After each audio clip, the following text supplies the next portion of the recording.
All right, so now let's deal with verses 12 through 19.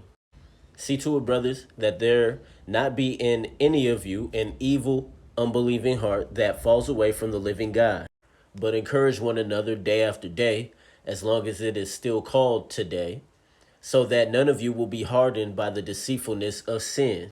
Now, before we keep going, this sounds like a perfectly reasonable admonishment here. This is reminiscent of what Paul said to the Corinthians regarding partaking the Lord's Supper.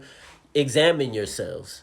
Some of them were sick and dying because they were taking the Lord's Supper unworthily. They weren't taking that sacrament serious, is what the point was. Paul also said, work out your salvation with fear and trembling. That's not to mean work for your salvation with fear and trembling, but it simply means to examine yourselves.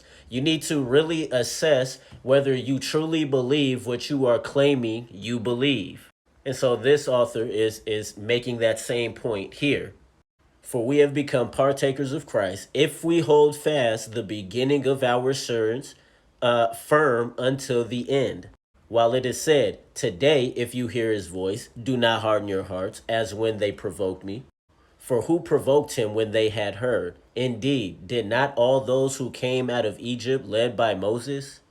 The ones who provoked God were the ones who, when Moses came off of the mountain, because he was taking so long getting the law from God, they all persuaded Aaron to get him to create that or to build that golden calf, and then they worshipped it. They're like, "This is your God Yahweh."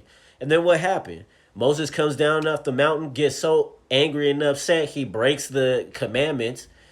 He breaks the tablets or whatever. And then what happens? God caused the earth to open up and to swallow those people. They did this even though they were witnesses of the miracles that were performed on behalf of Moses by Yahweh in getting them out of slavery. And they still did something that was abominable. That's what's in focus here, y'all. And with whom was he angry for 40 years? Was it not with those who sinned, whose corpses fell in the wilderness? And to whom did he swear that they would not enter his rest, but to those who were disobedient? So we see that they were not able to enter because of unbelief.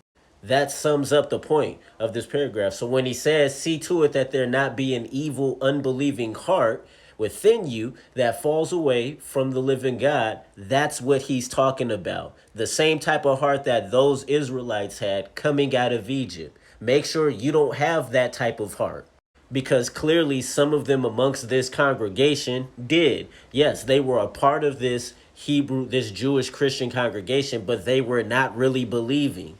So let's get to the chart. Who are the main characters? The unbelieving Hebrews who came out of Egypt. Who's the audience? It's still the Jewish Christians. The situation or the context. Even though Moses led them out of Egypt, they still rebelled because their hearts were evil and unbelieving. Therefore, God was angry with them 40 years and would not allow them to enter his rest. What is the rest, you guys? In this particular context, it's the land. What was the reference here? The author was referencing Psalm 95 and 8.